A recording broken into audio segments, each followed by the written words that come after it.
Question number 1, question number 1, एक सिलाई machine.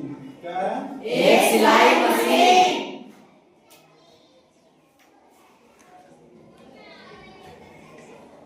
सिलाई मशीन 500 रुपए में। 500 रुपए में।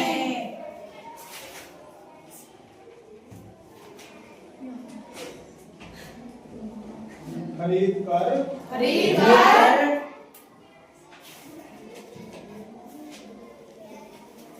520 रुपए में। 520 रुपए में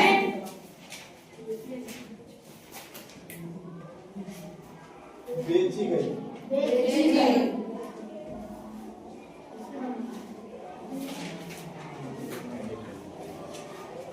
बेची गई।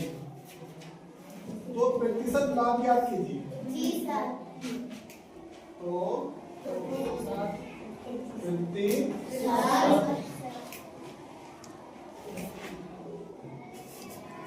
प्रतिशत लाभ ज्ञात कीजिए।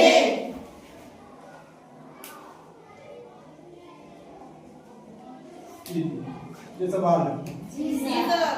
सवाल है कि एक सिलाई मशीन 500 रुपए में खरीदकर 520 रुपए में बेची गई, तो प्रतिशत लाभ ज्ञात कीजिए।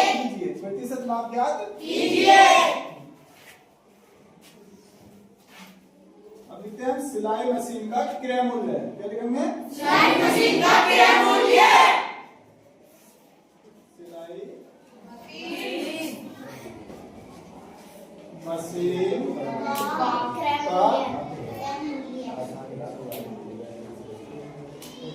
क्रय मूल्य। क्रय मूल्य वो होता है जिससे वस्तु हम खरीदते हैं। जी सर। तो वस्तु कितने रुपए में खरीदी हमने? 500।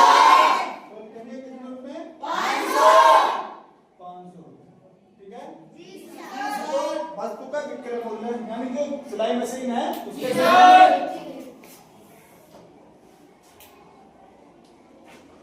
सिलाई मशीन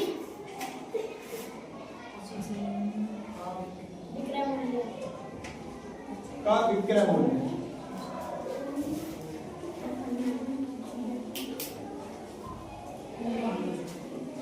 विक्रय मूल्य बराबर 520 रुपए। 20 रुपए। 520 रुपए यानी कि सिलाई मशीन का क्रय मूल्य 500 रुपए और सिलाई मशीन का विक्रय मूल्य 520 रुपए। तो ये तो पक्का है कि हमें मालूम है कि 500 रुपए में कोई मशीन खरीदी गई और 520 में बेची गई है, तो लाभ होगा या हानि? क्या होगा? तो लाभ बराबर क्या होता है? लाभ बराबर होता है विक्रय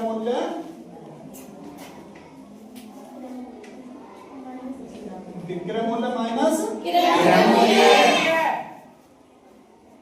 क्रय मूल्य। तो विक्रय मूल्य कितने रुपए है? 520। कितने रुपए? 520। और क्रय मूल्य 500। तो बराबर 520 520 रुपए माइनस 500 तो लाभ बराबर कितना आ गया हमारा? 20 रुपए। 20 रुपए। लाभ बराबर 20 रुपए। 20 रुपए। यह है हमारा लाभ बराबर 20 रुपए। अब पूछ क्या रहा है हमसे?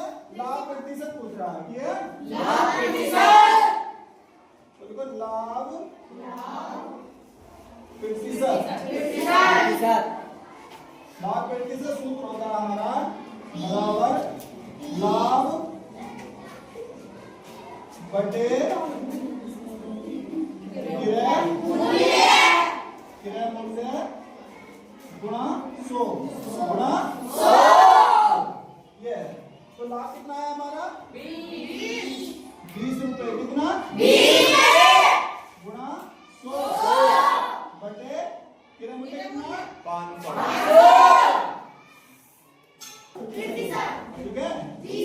यानी कि मशीन का प्रतिशत लाभ बराबर 4% है। 4%। ठीक है।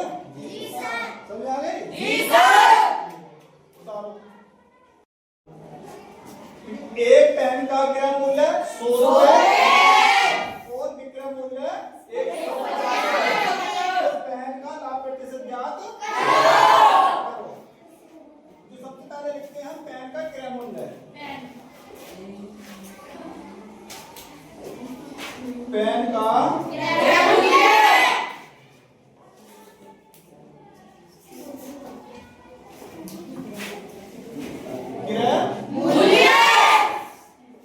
बराबर 100।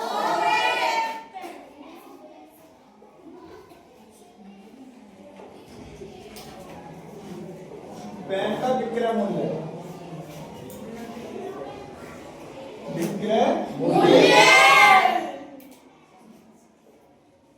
150 रुपए। यानी कि पैन का क्रय मूल्य है 100 रुपए और विक्रय मूल्य है 150। तो पैन हमने 100 रुपए में खरीदा था, कितने में? 150 में बेच दिया। तो ये बताओ लाभ होगा या हानि? लाभ होगा। क्या होगा? लाभ। तो लाभ बराबर सूत्र होता है हमारा विक्रय मूल्य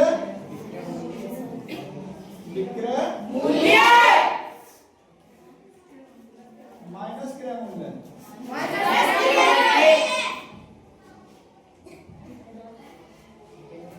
तो विक्रय मूल्य कितना? 150 और क्रय मूल्य 100 रुपए। तो विक्रय मूल्य 150 रुपए माइनस 100 रुपए। 100 रुपए। तो लाभ बराबर कितना आ गया? लाभ बराबर 50 रुपए आ गया। 50 रुपए। अब निकालना क्या हमें? लाभ प्रतिशत। क्या निकालना? लाभ प्रतिशत बराबर क्या होता है? सूत्र लगाना, ठीक है? लाभ प्रतिशत।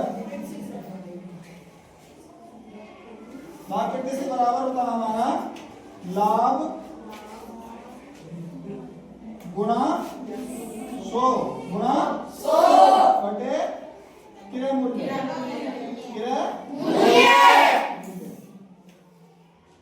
तो लाभ कितना आया? 50 लाभ। तो बराबर 50 गुणा 100 बटे क्रय मूल्य कितना है? 100 रुपए। तो 0 से 0 से 0 से 0। लाभ प्रतिशत कितना आएगा? 50%। ठीक है? इसका आंसर होगा। ठीक है? यानी कि हमने एक पेन खरीदा था 100 रुपए में और बेचा था हमने 150 रुपए में। ठीक है? तो लाभ बराबर होता है विक्रय मूल्य माइनस विक्रय मूल्य माइनस। तो विक्रय मूल्य कितना था? 150 रुपए और क्रय मूल्य 100 रुपए। तो लाभ बराबर कितना आएगा? 50 रुपए। ठीक है? तो सूत्र होता है हमारा लाभ प्रतिशत बराबर होता है लाभ गुणा 100 बटे क्रय मूल्य। यानी कि लाभ हो या हानि होगी क्रय मूल्य पे। इसको होगी क्रय मूल्य पे। ठीक है? तो लाभ बराबर कितना? 50 गुणा 100। क्रय मूल्य कितना था? 100 रुपए। तो ये हमने काट दिया तो बराबर कितना आया?